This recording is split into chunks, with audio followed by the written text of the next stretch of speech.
vous écoute. Bonsoir. Bonsoir. Quelle était la consigne au début du match, en sachant qu'il y avait cette différence de but, de 8 buts, donc il fallait évidemment pas trop prendre de buts, il fallait peut-être essayer d'en marquer. Donc je comprends. Et à la mi-temps aussi. À la mi-temps, une fois qu'il y avait 2-0, partout. Donc au début du match, on ne peut pas cacher une réalité que chaque minute passée, sans prendre de but, ton chemin il était libre pour le test match, qu'est-ce qu'on va avoir? C'est le play-off, n'est-ce pas? Voilà. On voulait gagner du temps parce que celui qui gagne du temps, il gagne la vie. C'était valable pour le match et c'est valable pour tout le championnat. On a réussi aujourd'hui de gagner du temps. J'espère qu'on peut gagner de la vie aussi. Donc, je reviens sur votre question que la consigne, c'était que le temps, il passe, surtout si on réussit d'avoir un équilibre et si on garde de temps en temps la balle aussi, et puis surtout d'être opportuniste, de faire une transition rapide vers avant, parce qu'on savait très bien que Paris Saint-Germain, qui n'a pas perdu nulle part extérieure, c'est pas nous qu'on va les tuer. Ça, bien sûr que tu dis pas, mais c'est une vérité laquelle tout le monde connaît. Donc, c'était ça d'être bien équilibré et d'être opportuniste, parce que si jamais tu as une réussite, ça te donne beaucoup plus de temps après de gérer le match. Malheureusement, on n'a pas réussi d'avoir l'équilibre en première mi-temps. Un petit peu désorienté avec un but, le premier but je parle, lequel il tombe du ciel, de nulle part. Je suis persuadé que le Parisien, je ne sais pas qui, il voulait centrer, pas de mettre une lobe sur le gardien. Et puis peut-être notre gardien de but aussi, il a eu une mauvaise appréciation. Mais ça, quand même, je ne sais pas, 6e, 10e minute, quelque chose comme ça, c'était un coup de marteau. Et ils ont continué de nous percer côté droit, notre côté droit. Ça n'a pas marché du tout. C'était loin aussi, je ne pouvais pas corriger. Et ça, j'étais vraiment content.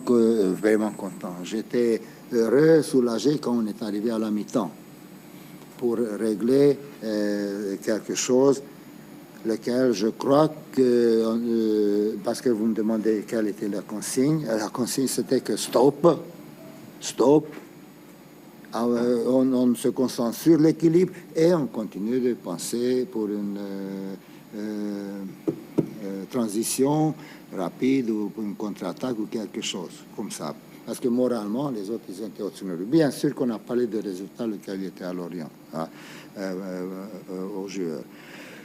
Qu'est-ce que je peux vous dire? Donc, j'ai essayé de leur faire passer, de discipliner un petit peu les efforts physiques lesquels ils faisaient, mais je crois que sans réflexion, et à cause de ça, le joueur qui venait de deuxième ligne lançait que c'était latéral gauche, ou que c'était les milieux du terrain, 41 et le 11, je crois, qui nous ont fait le cirque, dans le bon sens du terme. On a réussi en deuxième mi-temps de calmer les choses. Pour pouvoir faire ça, on a eu besoin d'une performance d'un joueur lequel il fallait qu'il respecte quelque chose. Il a réussi de faire ça en deuxième mi-temps. Bien sûr que je ne vous dis pas à qui je pense. Et après, on était... Mais après, vous ne m'avez pas demandé. Donc, je vous ai répondu pour la mi-temps et pour les consignes de début de match. Vous arrachez les barrages de justesse devant Lorient. C'est quoi votre sentiment et quelle a été votre action en voyant Lorient empiler les buts contre Clermont? Et la vérité que j'ai compté les minutes. Enfin, j'ai regardé la montre et de temps en temps, je demandais avec mes yeux mes collègues qui ont suivi, bien sûr. Et j'étais inquiet, j'attendais la fin du match parce que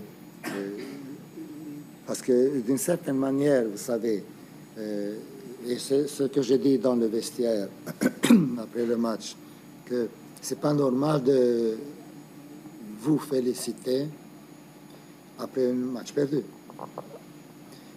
Surtout quand il n'y a pas un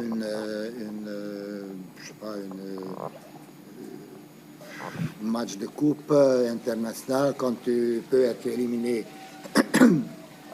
ou tu peux gagner même si tu perds. C'était un petit peu notre match international, match de coupe. Donc, dans le vestiaire, j'ai dit que je le félicite malgré tout parce que cet fameux équilibre auquel on a eu besoin, je ne veux pas dire qu'on a réussi parfaitement, mais en tout cas, on l'a arrêté. Ils ont eu des Parisiens encore des occasions avec une domination continuellement grande, mais c'est comme ça. Et nous, on a réussi de s'accrocher de cet équilibre. Et puis, on était accroché aussi des infos, lesquelles ils venaient via Internet. Oui, il y a eu quelques scènes un petit peu étonnantes, par exemple Oukidja, le gardien, qui s'est fait siffler par le stade parce qu'il gagnait du temps. Quel est votre sentiment par rapport à ça? C'est normal que le public veuille plutôt que vous marquiez, plutôt que d'empêcher le Paris Saint-Germain de marquer un autre but? J'ai un petit message, pas pour le public, mais j'ai entendu, quand j'étais jeune enfant, un de mes professeurs qui m'a dit que dans la vie, tu as ce que tu peux, pas ce que tu veux. C'est qui ne veut pas gagner à la maison? C'est qui ne cherche pas permanent la victoire? Mais de temps en temps, tu fais ce que tu peux, c'est plus sage. C'est plus sage. Bien sûr que j'ai pas d'exigence vis-à-vis du public de se comporter de telle façon ou de telle façon. Je crois que si eux, ils ont manifesté peut-être à cause d'une peur, eux aussi, que qu'est-ce qui va se passer au cas où, si Lorient il marque encore ou je ne sais pas quoi. Mais je répète encore une fois, deuxième mi-temps, on a une grande occasion deux occasions de Miko, une barre, un centre, lequel il veut être une centre, mais il tombe quand même sur la barre. Leur centre, il n'est pas tombé sur la barre. Et voilà, je répète encore, et c'est pour ça que je le fais féliciter, qu'on a fait ce qu'on a pu. On n'a pas fait